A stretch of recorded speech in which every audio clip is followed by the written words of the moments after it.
Hello बच्चों, स्वागत है आप सभी का हमारे इस चैनल पर।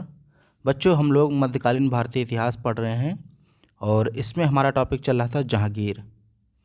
तो जहांगीर के बारे में कल हम लोगों ने पिछले वीडियो में बहुत सारी चीज़ें पढ़ी थी और आज भी हम लोग जहांगीर के न्याय कला के बारे में देखेंगे। अकबर का पुत्र और मुग़ल साम्राज्य के चौथे बादशाह थे। बाबर, हुमायूं, अकबर के बाद जहांगीर बनता है। और मैंने बताया था कल कि इसने एक न्याय की जंजीर भी लगवाई थी, लेकिन ये क्रूर दंड देने के लिए भी जाना जाता है। और ये जो जहांगीर है, इसके काल को चित्रकला का स्वर्ण काल कहा जाता है और इस पर नूर जहाँ जुंटा का प्रभाव था। नूर जहाँ जुंटा का मतलब नूर जहाँ और उसके रिश्तेदारों का, उसकी माता, पिता, भाई, इन सभी का प्रभाव जहांगीर पे था, तो उसी को नूर जहाँ जुंटा बोला गया। और चित्रकला का स्वर्णकाल तो कहा ही जाता है इसके काल को। इसकी एक आत्मकथा थी, तुजुक ए जहांगीरी, फारसी भाषा में इसने लिखी थी। बाद में इसे मोतमिद खां और मोहम्मद हादी ने पूरा किया। मतलब चूँकि इसकी मृत्यु हो गई थी 1627 के आसपास, तो ये अपना जो है पूरा आत्मकथा नहीं लिख पाया। सिर्फ और सिर्फ 16 वर्षों तक का ही इतिहास लिखा था। खुद उसके बाद जब इसकी मृत्यु हो गई तो मोतमिद खान और मोहम्मद हादी, इन दोनों ने इसके आत्मकथा तुजुक ए जहांगीरी को पूरा किया। अगर भाषा की बात करें तो जहांगीर को फारसी और तुर्की भाषाओं का अच्छा ज्ञान था और फलों में इसको आम बहुत ज़्यादा पसंद था।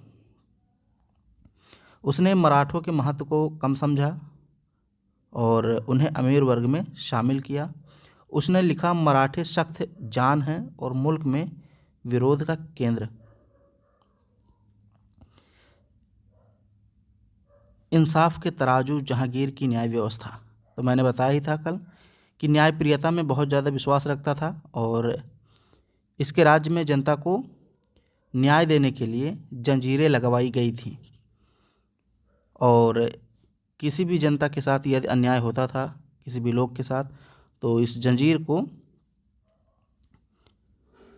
बजाते थे और आवाज़ जो है वो कहीं ना कहीं जहांगीर तक पहुंचती थी। मैंने ये भी बताया था कल कि पशुवध पर रोक भी लगाई थी सप्ताह के 2 दिन। एक तो रविवार को अकबर का जन्मदिन पड़ता है, इसलिए इस दिन पशुवध पर रोक लगाई। दूसरा है बृहस्पतिवार, यानी कि जिस दिन इसका राज्यारोहण हुआ था, राज्याभिषेक हुआ था। इन दोनों दिनों में इसने जो है प्रतिबंध लगा दिया पशुवध पर कि कोई भी पशु मारा नहीं जाएगा। हिजड़ों के व्यापार पर भी रोक लगाया, कष्टप्रद चुंगियों को भी खत्म किया। पिता की धाय बहन जीजी अनगा को महिलाओं के अनुदानों का प्रभारी नियुक्त किया। तो ये जो जीजी अनगा थी, ये अकबर की एक प्रकार से धाय माँ थी। धार्मिक सहिष्णुता और अकबर की विरासत। 1612 ईस्वी में रक्षाबंधन का त्यौहार जहांगीर ने पहली बार मनाया, ये भी याद रखिए। जदरूप गोसाई उज्जैन के एक साधु थे जिनसे जहांगीर अक्सर मिलता था और अकबर भी इनसे मिलते थे, तो इनका भी नाम याद रखिएगा, जदरूप गोसाई। इनसे जहांगीर अक्सर मिलता रहता था। ये उज्जैन के एक साधु थे। वृंदावन के चैतन्य मंदिरों को दान दिया था और श्रीकांत एक हिंदू था, उसको जजों के पद पर नियुक्त किया था, यानी न्यायाधीश के पद पर नियुक्त किया था। श्रीकांत को, एक हिंदू था। जैन गुरु थे सिद्धचंद, इसको इन्होंने नादिर जमा की उपाधि दी। तो जहांगीर ने जैन गुरु सिद्धचंद को नादिर ए जमा की उपाधि भी दी थी। सिक्के का दूसरा पहलू, कट्टरता के उदाहरण। अभी तक हम लोगों ने बात किया कि उसकी धार्मिक सहिष्णुता कैसी थी। अब यहाँ पे कट्टरता की बात करते हैं। तो हिमाचल प्रदेश में कांगड़ा स्थित था और लगभग 1620 ईस्वी के आसपास कांगड़ा के किलो को जीतकर जश्न मनाता है गाय काट कर। ठीक है, 1620 में जब कांगड़ा जीतता है तो वहाँ पे गाय को काटकर जश्न मनाता है जहांगीर। इसके अलावा राजौरी, ये कश्मीर में है, यहाँ मुस्लिम लड़कियों से विवाह करने पर हिंदुओं को दंड दिया जाता था। यानी हिंदुओं को सख्त मना कर दिया था कि वो किसी भी मुस्लिम लड़की से विवाह ना करें, नहीं तो उनको दंड दिया जाएगा। तो ये राजौरी में नियम लागू किया गया था। अजमेर में वराह मंदिरों की मूर्तियों को तालाब में फेंकवा दिया था। तो ये सब इसकी कहीं ना कहीं धार्मिक कट्टरता को दिखाते हैं। शेख अहमद सरहिंदी 1619 पाखंडी होने के आरोप में गिरफ्तार कर ग्वालियर दुर्ग में इनको बंदी बना दिया गया। जैन संत थे मान सिंह की भविष्यवाणी से नाराज होकर जैनियों को गुजरात छोड़ने का आदेश दिया। ये दूसरे मान सिंह है, ठीक है, तो राजपूत नहीं है, इसको याद रखिएगा। ईसाई धर्म के प्रति झुकाव, जेसुइट प्रभाव। पुर्तगाली पादरी फादर जेवियर से इसने ईसाई धर्म की शिक्षा ली थी। याद रखिएगा, एक ईसाई था फादर जेवियर, इससे जहांगीर ने ईसाई धर्म की शिक्षा ली। धर्मांतरण 1610 में पादरियों ने दानियाल जो कि इसका भाई था, दानियाल के पुत्रों को ईसाई बना दिया, जिस पर जहांगीर ने कोई रोक नहीं लगाई। तो ये जो दानियाल था ये जहांगीर का भाई था और दानियाल के पुत्रों को पादरियों ने ईसाई बना दिया। अब जहांगीर इस पर कोई रोक नहीं लगाता है। अपने पौत्रों की शिक्षा की देखरेख का जिम्मा ईसाई मिशनरियों को सौंपा। पुर्तगालियों से युद्ध के समय आगरा और लाहौर के चर्च बंद करवा दिए थे। अब इसके समय में कुछ यूरोपीय यात्री आते हैं, बहुत ही इम्पोर्टेंट हैं, खासकर ये दोनों। सबसे पहले आया था कैप्टन हॉकिंस, 1608 में आता है और 1611 ईस्वी तक भारत में रहता है। ये हेक्टर नामक जहाज़ से आया था और जहांगीर ने इसको इंग्लिश खान की उपाधि दी थी और फिरंगी खान की भी उपाधि दी थी, 400 का मनसब भी दिया था। तुर्की भाषा में बात करता था। तो याद रखिए, जो कैप्टन हॉकिंस था ये जहांगीर से तुर्की भाषा में बात करता है, तो जहांगीर बहुत प्रसन्न होता है और जहांगीर इसको फिरंगी खान कहता है, इंग्लिश खान कहता है और साथ ही साथ 400 का मनसब भी देता है। फिर दूसरा यात्री जहांगीर के समय में आया था टॉमस रो, ये 1615 में आया था और ये भी 4 सालों तक रहा था। ये इंग्लैंड के शासक जेम्स प्रथम का दूत था। जनवरी 1616 में अजमेर में जहांगीर से मुलाकात करता है और विशेष फरमान द्वारा व्यापार की अनुमति प्राप्त करता है। 1613 में सूरत में ब्रिटिश फैक्ट्री स्थापित हो जाती है।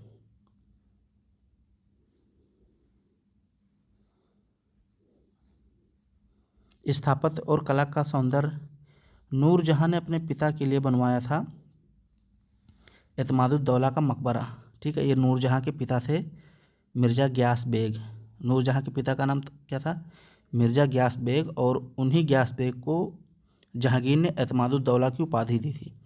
तो उन्हीं एतमादुद्दौला का मकबरा आगरा में बना है और ये जहांगीर और नूरजहां दोनों ने मिलकर बनवाया था। पूर्णतः संगमरमर से है, यहाँ पे देखिए बहुत ही खूबसूरत है और इसमें पित्रादूरा शैली का प्रयोग किया गया है। पित्रादूरा को कहते हैं पच्चीकारी बोलते हैं। अब पच्चीकारी क्या होता है? इसमें क्या होता है कि ये जो बिल्डिंग्स है, जो दीवार हैं, इसमें जवाहरात जड़े जाते थे, हीरे मोती और जो खूबसूरत मनके होते थे वो गढ़े जाते थे, बहुत खूबसूरत लगते थे। यानी रंग से पुताई नहीं की जाती थी, रंग नहीं डाले जाते थे, सीधे सीधे इसमें जवाहरात गढ़े जाते थे, डिजाइन बनाई जाती थी। उसी को पित्रादूरा कहते हैं या पच्चीकारी कहते हैं। सिक्के, जहांगीर प्रथम शासक था जिसने सिक्कों पर अपनी तस्वीर खुदवाई और सुंदर लेख का प्रयोग किया। ये देखिए जहांगीर की यहाँ पे तस्वीर बनी है और सुंदर लेख में यहाँ पे कैलीग्राफी भी की गई है। तो जहांगीर पहला शासक था जिसने स्वयं के सिक्कों पर क्या बनवाया? अपनी खुद की तस्वीर। 1605 में पुर्तगालियों द्वारा इसका परिचय होता है और 1617 में जहांगीर ने स्वास्थ्य कारणों से तंबाकू पर रोक लगा दी। तो ये जो तंबाकू है ये कौन लाता है भारत में? पुर्तगाली ही लाते हैं। 1605 के आसपास पुर्तगाली तंबाकू को भारत में लाते हैं और 1617 में अकबर इस पर रोक लगा देता है। फैशन की बात करें तो उसमें पुरुषों में कान छिदवाकर रत्न पहनने का चलन था। सूरदास ने सूरसागर की रचना की और अनारकली हकीकत या फसाना। तो कहा जाता है अनारकली के पीछे जहांगीर पागल था। यदि मैं अपनी प्रेयसी का चेहरा एक बार पुनः देख पाता तो क़यामत के दिन तक अल्लाह को धन्यवाद देता।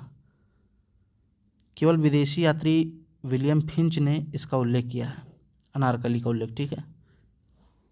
मेहरुन्निसा से नूरजहाँ तक, तो ये मैं थोड़ा सा आपको बता दूं यहाँ पे। ये जो मेहरुन्निसा है इसका पति गयास बेग था, जिसको बाद में जहांगीर ने एतमादुद्दौला की उपाधि दी, और इसकी माता असमत बेगम थे, और इसके भाई थे, मेहरुन्निसा के भाई थे आसफ खान।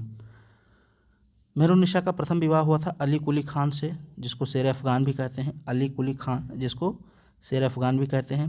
बाद में जब शेर अफ़गान की मृत्यु हो गई तो मेहरुन्निसा से जहांगीर ने शादी की 1611 में, और फिर मेहरुन्निसा को सबसे पहले नूर महल की उपाधि दी गई, फिर बाद में नूरजहाँ की उपाधि दी गई और बादशाह बेगम की उपाधि दी गई। तो ये देखिए, शेर अफ़गान और कुतुबुद्दीन खान के झगड़े में दोनों की मृत्यु हुई।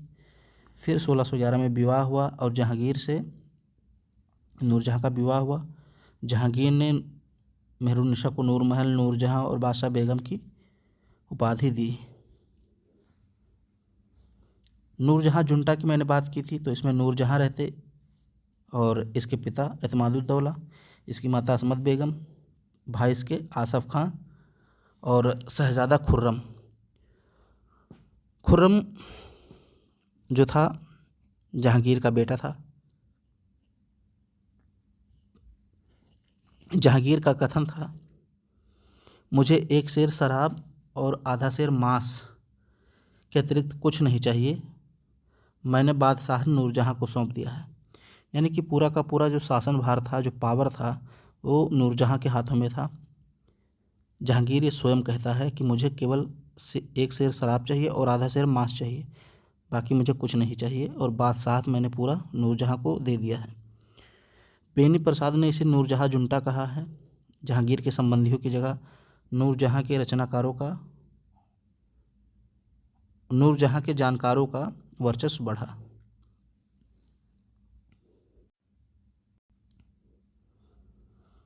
मुग़ल दरबार में नूरजहाँ का प्रभाव, तो कहा जाता था जो सिक्के जारी किए जाते थे उस पर बादशाह बेगम का साइन होता था। यानी बादशाह बेगम कहने का मतलब नूरजहाँ।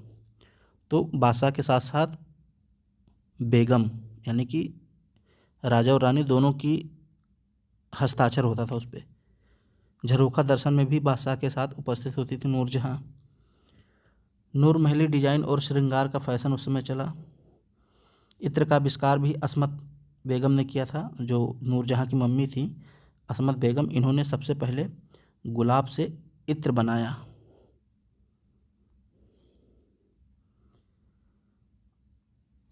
जुंटा का विघटन और पारिवारिक कलह, तो नूरजहाँ की पुत्री थी लाडली बेगम, जो कि शेर अफ़गान से उत्पन्न हुई थी। इसका विवाह शहजादा शहरयार से हो जाता है। शहरयार भी जहांगीर का एक पुत्र था, जहांगीर के रखैल से उत्पन्न हुआ था शहरयार। आसफ खां की पुत्री मुमताज़ महल थी, जिनका विवाह खुर्रम यानी शाहजहाँ से होता है। खुर्रम को ही बाद में शाहजहाँ कहते हैं। तो इनकी शादी किससे होती है? मुमताज़ अर्जुमंद बानो बेगम, जिनको मुमताज़ महल कहते हैं। और ये किसकी बेटी थी? आसफ खां की। और आसफ खां कौन था? तो ये था नूरजहाँ का भाई। दोनों गुट अपने दामादों को बादशाह बनाना चाहते थे, जिससे जुंटा टूट गया। यानी कि लाडली बेगम जो हैं ये नूरजहाँ की पुत्री हैं, और मुमताज़ महल जो हैं ये आसफ खां की पुत्री हैं। अब आसफ खां ने अपनी बेटी मुमताज़ महल की शादी शाहजहाँ से कर दी, यानी खुर्रम से। तो आसफ खां चाहता है कि जहांगीर के पास खुर्रम शासक बने, और नूरजहाँ ने अपनी बेटी लाडली बेगम की शादी जहांगीर के पुत्र शहरयार से कर दी। तो नूरजहाँ चाहती है कि शहरयार बने। तो यानी कि नूरजहाँ और आसफ खां दोनों पहले एक थे, अब वो टूट गए। इसी बीच महाबत खां का विद्रोह होता है। नूरजहाँ ने अपनी चतुराई से महाबत खान के विद्रोह को विफल कर दिया और जहांगीर को मुक्त करा लिया। कहा जाता है महाबत खां विद्रोह करके जहांगीर को कैद कर लेता है, फिर उसको नूरजहाँ छुड़वाती हैं। 28 अक्टूबर 1627 को लाहौर के पास शाहदरा में रावी नदी के किनारे जहांगीर की मृत्यु हो जाती है और जहांगीर की मृत्यु के बाद 2 लाख रुपए सालाना पेंशन लेकर लाहौर चली गई नूरजहाँ। 1645 तक मृत्यु तक वहीं रहीं और उन्हें जहांगीर के पास ही दफनाया गया। ठीक है, तो लाहौर में दफनाया गया था जहांगीर को, शाहदरा में। एक ऐसा युग जो चित्रकला, न्याय और प्रेम के विरोधाभासों से भरा था, समाप्त हो जाता है। तो जहांगीर के बारे में इंपॉर्टेंट चीज़ें मैंने यहाँ पे बता दी। अब आगे हम लोग शाहजहाँ के बारे में पढ़ेंगे। वीडियो पसंद आए तो उसको लाइक, शेयर, सब्सक्राइब जरूर करें।